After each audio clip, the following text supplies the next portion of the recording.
ஒரு உறவுகளுக்கு வணக்கம். நான் உங்க அமர்கார்த்தி. 75 ஆண்டு காலமாக கட்சி நடத்தக்கூடியவர்களாக இருந்தாலும் சரி, 4 நூற்றாண்டுகளுக்கு முன்பாக கட்சி நடத்த தொடங்கியவர்களாக இருந்தாலும் சரி, நேற்றைக்கு கட்சி தொடங்கியவர்களாக இருந்தாலும் சரி, அத்தனை பேரும் பாட்டாளி மக்கள் கட்சி முன்னெடுக்கக்கூடிய விஷயத்தை தொட்டே தொடங்க வேண்டிய நிலையில் தான் இன்னைக்கு தமிழ்நாட்டினுடைய அரசியல் களம் இருந்துகிட்டு. அரியலூர் மண்ணுல நடிகர் விஜய் பேசின பேச்சும் அப்படியாகத்தான் அமைஞ்சிருக்கு. நடிகரும் தாயக தலைவருமான விஜய் அவர்கள் 2026 சட்டமன்ற தேர்தலை சந்திப்பதற்கு ஏதுவாக மக்கள் சந்திப்பு பயணத்தை தொடங்கி இருக்கிறார். அது பல விமர்சனங்களுக்கும் உள்ளாக்கப்பட்டுச்சு. சனிக்கிழமை மட்டும்தான் மக்களை சந்திப்பாரா, இது என்னையா வித்தையா இருக்கு, ஹாலிடே தலைவர் மாதிரி இருக்கிறாரு அப்படின்லாம் விமர்சனம் முன்வைக்கப்பட்டது. அதுக்குள்ள நம்ம இப்ப போக விரும்பல. திருச்சியில பயணத்தை தொடங்கிய விஜய் அவர்கள் அரியலூர் மண்ணில் அதுக்கு அடுத்த பயணத்துல பேசினார். அங்க அரியலூர்ல பேசுறதுதான் எல்லாராலையும் கவனிக்கப்பட வேண்டிய ஒன்னா இருந்தது. பாட்டாளி மக்கள் கட்சியினுடைய தலைவர் அண்ணன் அன்புமணி ராமதாஸ் அவர்கள் சில தினங்களுக்கு முன்பாக, அதாவது திமுக கொடுத்த வாக்குறுதிகளை பட்டியலிட்டு 505 வாக்குறுதிகள் திமுக கொடுத்துச்சு. எப்ப 2021 சட்டமன்ற தேர்தல் நாங்க முதலமைச்சர் ஆயிட்டோம்னா, நாங்க ஆட்சிக்கு வந்துட்டோம்னா பாலாரும் தேனாரும் தமிழ்நாட்டுல ஓடும் அப்படின்னு திமுக சொல்லித்தான் ஆட்சிக்கு வந்திருந்தாங்க. அந்த 505 வாக்குறுதிகள்ல எத்தனை வாக்குறுதிகளை திமுக நிறைவேற்றுச்சு அப்படின்னு சும்மா 19 வாய்ச்சொல்லாகலாம் இல்ல, ஆதாரபூர்வமாக ஒரு மீனவர்களுக்கு இருந்து கொடுத்து சொன்னாங்க, பிற்படுத்தப்பட்டவர்களுக்கு சொன்னாங்க, மருத்துவத்துறைக்கு இப்படி சொன்னாங்க, அரசு அலுவலர்களுக்கு இப்படி சொன்னாங்க, மாணவர்களுக்கு, இளைஞர்களுக்கு பட்டியல் போட்டு இதையெல்லாம் சொன்னாங்க, இதைதான் செஞ்சாங்க அப்படின்னு சொல்லி அதுல 505 வாக்குறுதிகள் 66 மட்டும்தான் திமுக செஞ்சதுன்னு பட்டியல் போட்டு அதற்கு மதிப்பெண்ணும் போட்டாங்க. 100க்கு வெறும் 12.5 விழுக்காடு, அது 12 சொல்ல வேணாம்னு ஒரு ரவுண்டா 13 விழுக்காடு தான் திமுக எடுத்து அட்டை ஃபைல் ஆயிருக்கு அப்படின்னு பாமக தலைவர் அன்புமணி ராமதாஸ் அவர்கள் முன்னிறுத்தினாங்க. இது அரசியல் அரங்கில மிகவும் கவனிக்கப்பட வேண்டிய விஷயமா மாறி இருந்துச்சு. எல்லாரும் அந்த அரசியல் விமர்சகர்கள் அதை முன்னிறுத்தினாங்க. ஒரு எதிர்கட்சியா இப்படிதான்ப்பா இருக்கணும், மக்களுக்காக குரல் கொடுக்கக்கூடியவரை இப்படிதான்ப்பா இருக்கணும், ஒரு ஆக்கப்பூர்வமாக செஞ்சிருக்கிறாங்க. அதிமுக கூட இதை செய்ய தவறிடுச்சு.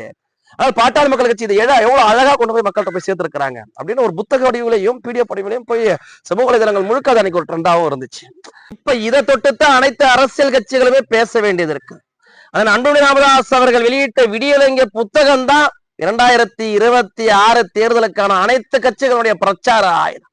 அதற்கு விஜய் மட்டும் என்ன விதிவிலக்கா என்ன? நடிகர் விஜய் அவர்கள் அரியலூர்ல பேசுறப்ப இது அப்படியே பாமக பேசுறத டிட்டோவா எடுத்து பேசுறார். பாமக பேசுறது அப்படியே டிட்டோவா எடுத்து பேசுறார். அப்படியே விடியல் எங்கே புத்தகத்தோட ஜெராக்ஸ பார்த்த மாதிரிதான் இருந்துச்சு. இதெல்லாம் திமுக கொடுத்த வாக்குறுதி என்னாச்சு?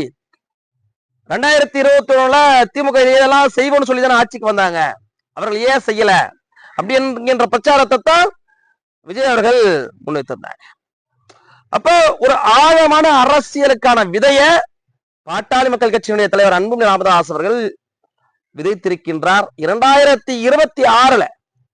அப்ப இந்த பொய்யும் பித்தலாட்டமும் நிறைந்த இந்த திமுக ஆட்சி, இந்த திமுக அதே புத்தியோட திரும்பி ஒரு பொய்யான ஒரு வாக்குறுதியை கொடுத்துடக்கூடாது. ஏன்னா இப்பயே சொல்லிட்டு இருக்கிறாங்க, ஃப்ரிட்ஜ் தர போறாங்க, வாஷிங் மிஷின் தர போறாங்க, 5000 மாசம் 5000 தர போறாங்க, பைக் தர போறாங்க, போன் தர போறாங்க, இப்படி எதையாவது ஒண்ணு அறிவிச்சுட்டு 10 விழுக்காட்டு 15 சொன்னாங்கல்ல போன வாட்டி, இப்ப 20 25 கூட சொல்லுவாங்க.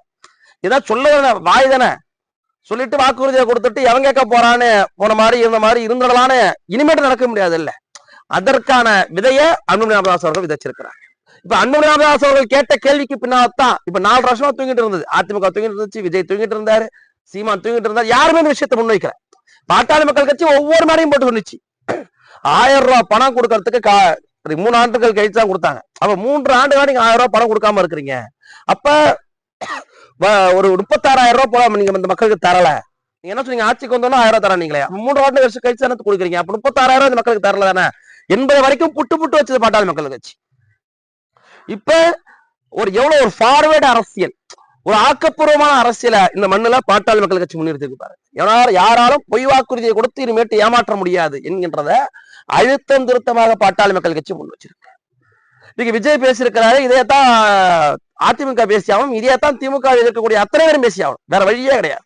ஏனென்றால் அப்படிதான் திமுக 505 வாக்குறுதி வாய் புளிச்சதோ மாங்காய் புளிச்சதோன்னு கொடுத்து ஏமாத்திட்டு எதையுமே நிறைவேற்றல. 19 இது 13 கூட நிறைவேற்றல, இது ஆட்சியே கிடையாது. 13% நிறைவேற்றல, அது ஆட்சியே கிடையாது. அப்ப எந்த அளவிற்கு ஒரு தரம் தாழ்ந்து மக்களை நினைச்சுக்கிட்டு இவங்க எப்படி வேணாலும் ஏமாத்திடலாம். ஒரு நம்பிக்கை துரோகம் தான் இது.